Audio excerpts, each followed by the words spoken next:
एक समय की बात है। चित्रपुरी नाम के एक गांव में आनंद अपनी पत्नी के साथ रहा करता था। वह बहुत ही मेहनती था, लेकिन उसे उसकी मेहनत का फल नहीं मिलता था। एक दिन की बात है, उसकी पत्नी आनंद से कहती है, बच्चा भूख से तड़प रहा है जी। पर्याप्त दूध भी नहीं मिल रहा उसे। अगर हमारी गाय होती तो कितना अच्छा होता ना जी। हमारी सारी मुसीबतें खत्म हो जाती। जाकर कहीं से गाय खरीद कर ले आइए ना। आप क्या कहा, गाय खरीद कर लानी है? हमारे पास उतने पैसे कहाँ। कमाए हुए सारे पैसे दूध के खर्च में लग रहे हैं। ऊपर से मैं गाय कहाँ से खरीद कर लाऊंगा। आपको लकड़ी काटने के अलावा और कुछ नहीं आता क्या? जाकर मजदूरी करिए कहीं पर, उससे तो ज्यादा ही पैसे मिलेंगे हमें। मजदूरी देने वाला इस गांव में कोई भी नहीं है, लेकिन आजकल कोई लकड़ी खरीद ही नहीं रहा है।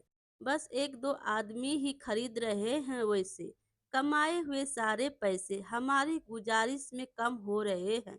हमें कुछ भी करके कमाने ही पड़ेंगे। तब तो एक ही रास्ता बचा है हमारे पास। मैं बच्चों को अपने साथ लेकर मायके जा रही हूँ। वहीं पर उनका पेट भर सकूंगी मैं अच्छे से।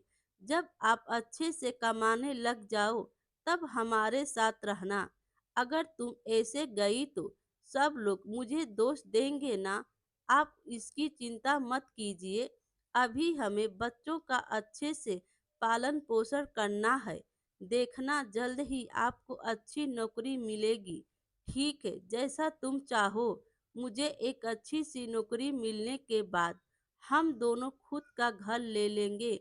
इसके बाद आनंद अपनी पत्नी को मायके छोड़कर काम की तलाश में लग जाता है।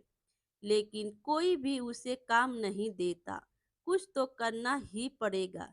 जंगल में पेड़ काट के उस तरफ गांव में जाकर बेच दूंगा। कोई न कोई तो खरीदेगा। ऐसी हालत तो दुश्मन की भी नहीं होनी चाहिए।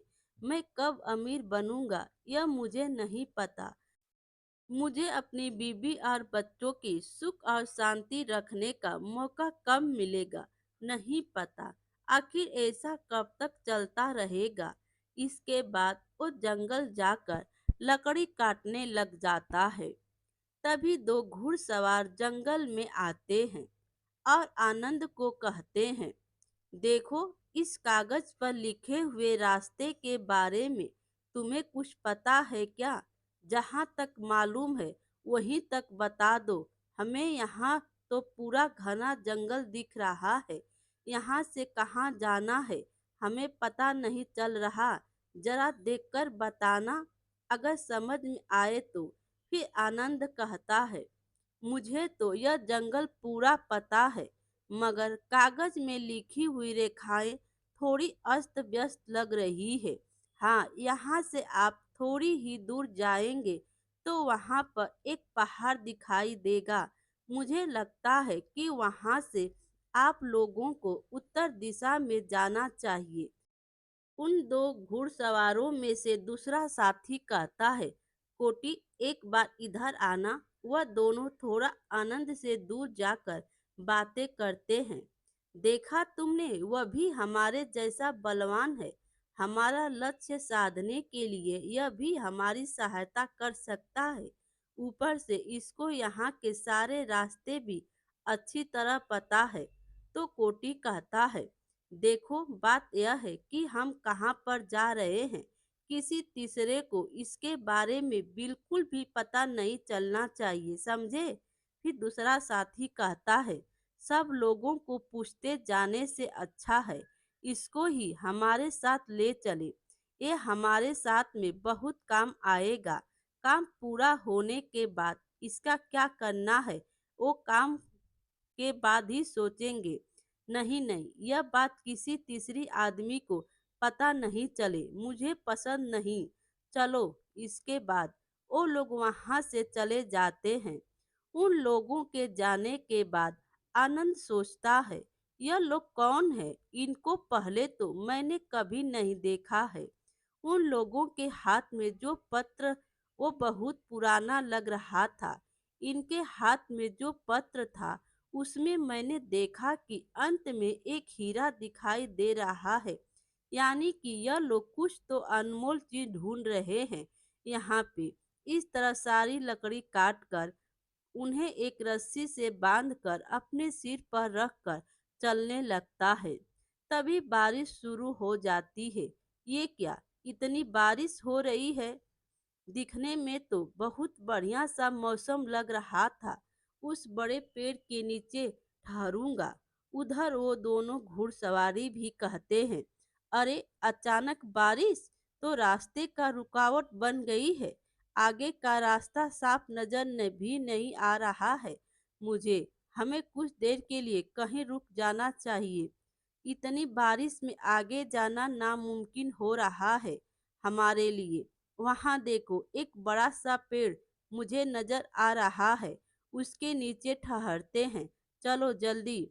इस तरह वो लोग जाकर एक पेड़ के नीचे रुकते हैं। अरे कोटी, उस कागज को ठीक से रखा है ना? बारिश भी तेज होती जा रही है। देखो कि भीग ना जाए।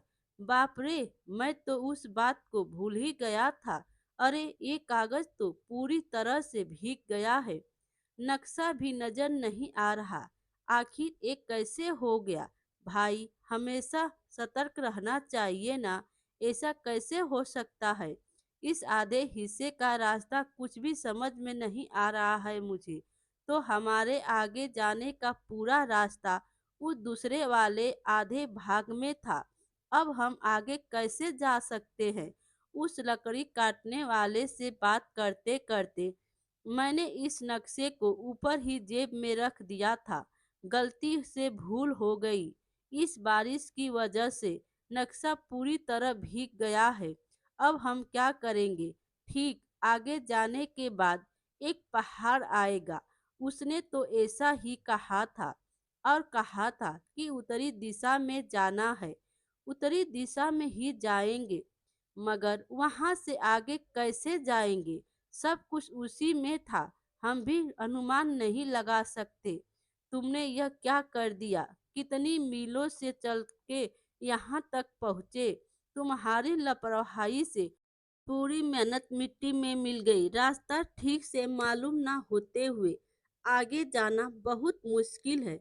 अब हमें वापस जाना पड़ेगा। चलो, वापस जाना ही पड़ेगा।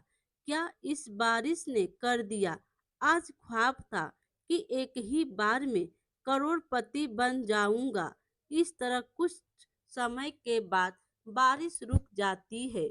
उधर दूसरी तरफ आनंद कहता है, ये अच्छा हुआ बारिश रुक गई। अब शाम ढल गई, अंधेरा होने वाला है।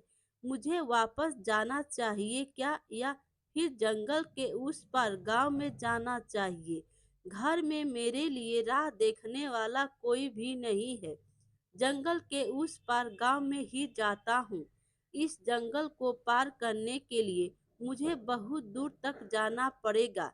पता है, थोड़ी दूर चलने के बाद मैं थक जाऊंगा।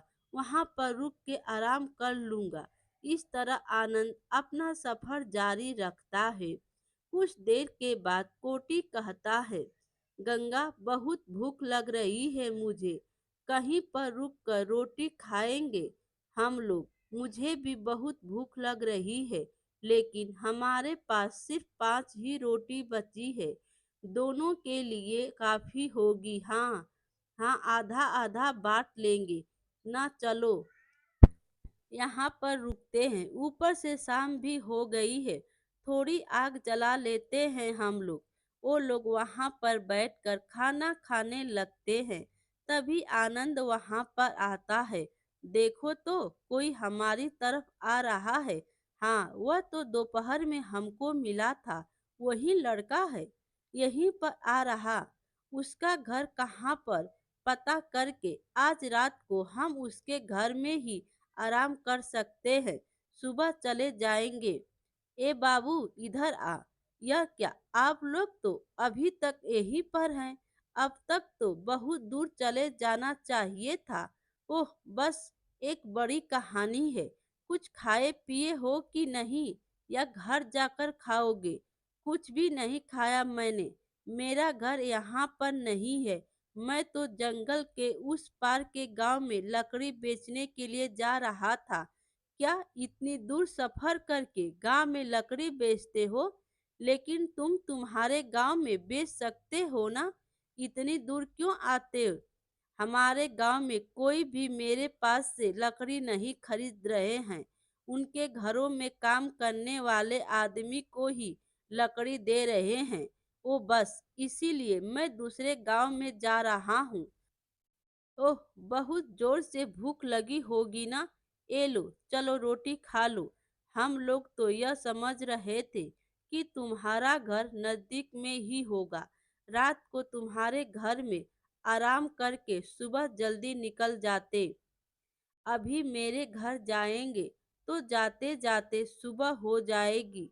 इससे अच्छा यही है, यहीं पर कोई अच्छी सी जगह ढूंढकर यहाँ रात बिता लेते हैं। वो तो ठीक है, लेकिन आप लोग कहाँ जा रहे हैं ये हम तुम्हें नहीं बोल सकते। तुम भी यहीं सो जाना हमारे साथ। सुबह तुम अपने रास्ते और हम, अगर आप लोग नहीं बताएंगे तो मैं समझ सकता हूँ, लेकिन आप लोगों ने जब मुझे यह नक्शा दिखाया था, उसके हिसाब से तो आप कुछ अनमोल चीज ढूंढने के लिए जा रहे हैं ना? लेकिन आप लोग अब वापस क्यों जाना चाहते हैं?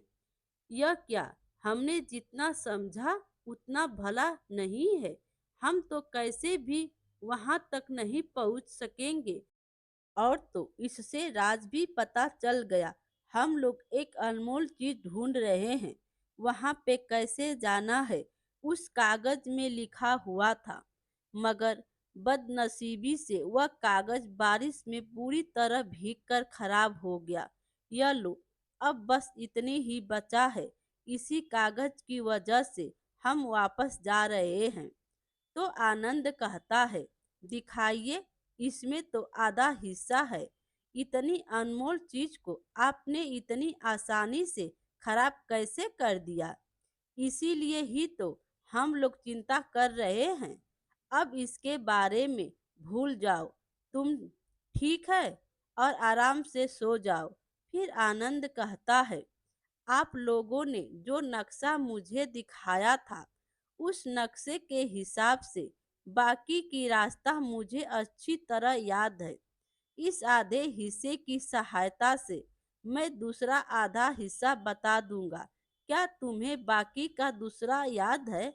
बताओ तो। इसको देख के कैसे जाना है हमें? हाँ, मुझे याद है। आप लोग तो अब तक उस पहाड़ के पास भी नहीं पहुंचे, लेकिन आप लोगों को रास्ता दिखाने से मुझे क्या लाभ होगा? मैं क्यों आप लोगों को रास्ता दिखाऊं?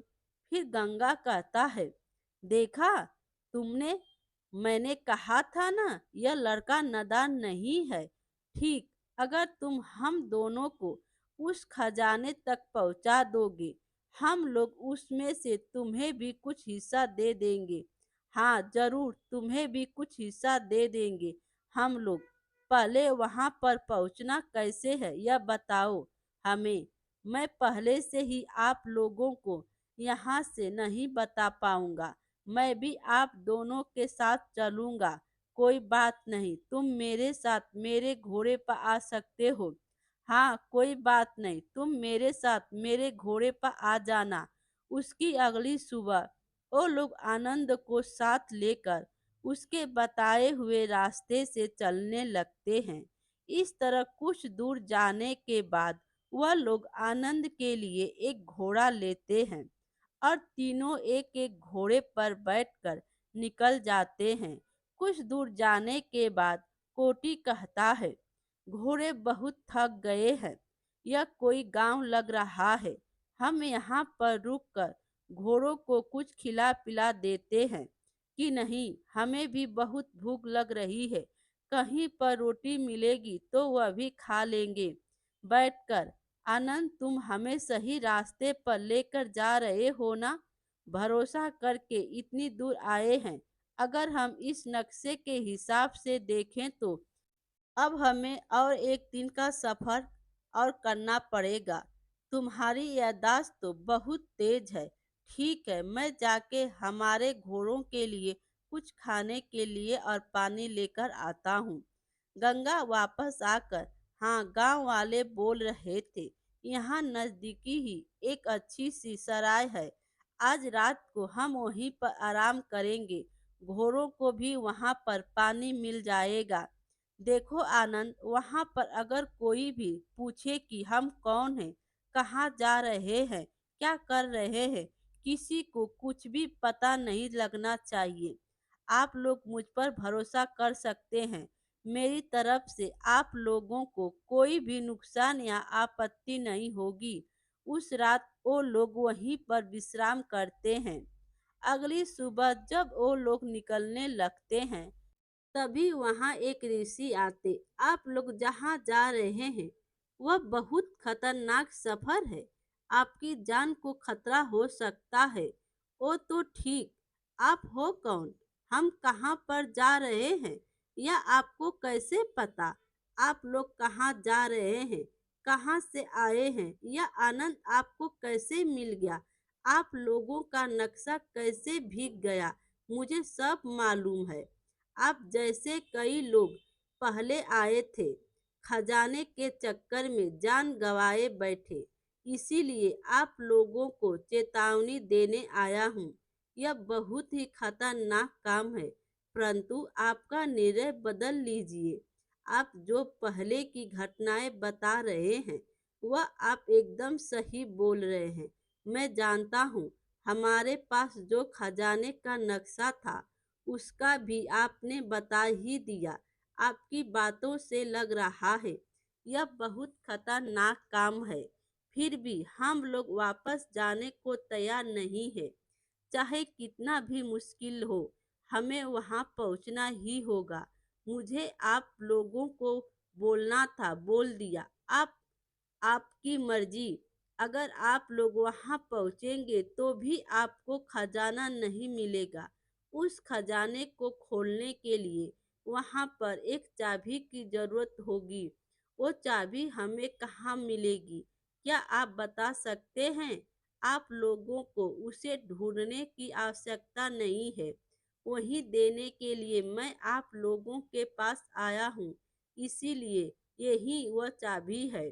रख लीजिए, लेकिन एक बात जरूर याद रखना, वहां जाना बहुत ही खतरनाक काम है। लेकिन यह चाबी आपके पास कहाँ से आई? आप हमें उस खजाने के बारे में और कुछ बता सकते हैं? वह सब बताना जरूरी नहीं है। आप लोग अपनी कोशिश करके देखो। आप लोगों को इस रास्ते पर जाने के लिए एक नदी को पार करके जाना पड़ेगा। उस नदी को पार करने के बाद एक द्वीप में आ जाएंगे। जो आप ढूंढ रहे हैं वह खजाना उस द्वीप में ही है। मुझे तो बिल्कुल नहीं लगता कि आप वहां से जीवित वापस आ पाएंगे। हमें उस खजाने की चाबी देके कुछ समाचार देने के लिए आपका बहुत बहुत धन्यवाद। रिसीवर बोल रहे थे कि वह बहुत खतरनाक सफर है। अब भी तुम हमारे साथ आना चाहोगे? मैं बिल्कुल साथ आऊंगा। कैसे भी करके हम लोगों को वह खजाना हासिल करना ही है। मैं किसी भी तरह की आपत्ति का सामना करने के लिए तैयार हूँ। जाओ, मुझे लगता है हमें आगे बढ़ना चाहिए। इस तरह वो लोग अपने सफर को आगे बढ़ाते हैं। उन्हें रास्ते में ऋषि के बताए अनुसार एक नदी मिलती है। यही वह नदी है जो ऋषिवर बता रहे थे। यहाँ से अब हमारे घोड़ों का चलना बहुत मुश्किल है। इन घोड़ों को यहीं पर छोड़ के हम लोगों को नदी पार करनी होगी। मगर यहाँ पर तो कोई नाव नहीं, हम पार कैसे करेंगे? तैर के जाने के बाद तो वह बहुत दूर है। हम लोगों को लकड़ियों की एक नाव बनानी पड़ेगी। हम लोग उस नाव से नदी आराम से पार कर पाएंगे। मैं लकड़ियों से नाव बना सकता हूँ ओ देखो, उस नदी में वहां तो बहुत सारी मगरमच्छ हैं। अगर गलती से भी नदी में गिर गए तो जिंदा बचना मुश्किल है। हमें सतर्क रहना होगा। यहाँ से सफर बहुत खतरनाक लग रहा है। अब मुझे हमें सतर्क रहना चाहिए। इसके बाद आनंद उन लकड़ियों को जोड़कर एक नाव बनाता है। देखो ना, नाव तैयार हो गई। अब हमें इस पर चढ़कर जाना होगा। नदी के अंदर ना गिर जाएं, इसीलिए बीच में खड़े रहना। पहले से चाकू हाथ में लेके हम लोग नाव में बैठेंगे। इसके बाद वो लोग सफर पर निकल जाते हैं। सफर के समय उन लोगों को कुछ मगरमच्छ उन लोगों को खाने की कोशिश करने लगते हैं। बाप रे, कैसे भी करके उन मगरमच्छों से बच ही गए। अब और खजाने तक पहुंचने के लिए हमें कितनी मुश्किलों का सामना करना पड़ेगा। यहाँ से जाते वक्त आजू बाजू के परिसर को ठीक से देखते हुए जाना पड़ेगा। किस तरह कैसा संकट है हम बोल नहीं सकते। फिर गंगा अपने मन में सोचता है, वहां तक पहुंचने तक ही मुझे इन लोगों से काम है। वहां पर पहुंचने के बाद इन लोगों को खत्म करके मैं पूरा खजाना हड़प लूंगा। उसके बाद कोटी भी अपने मन में ऐसा ही सोचता है। वहां पर जाने के बाद इन लोगों को खत्म करके मैं उस खजाने को हड़प लूंगा। इन लोगों उस खजाने में से हिस्सा भी नहीं दूंगा। फिर आनंद भी सोचता है, कैसे भी करके उस खजाने से कुछ हिस्सा मिल जाएगा तो मेरे सारे के सारे संकट दूर हो जाएंगे।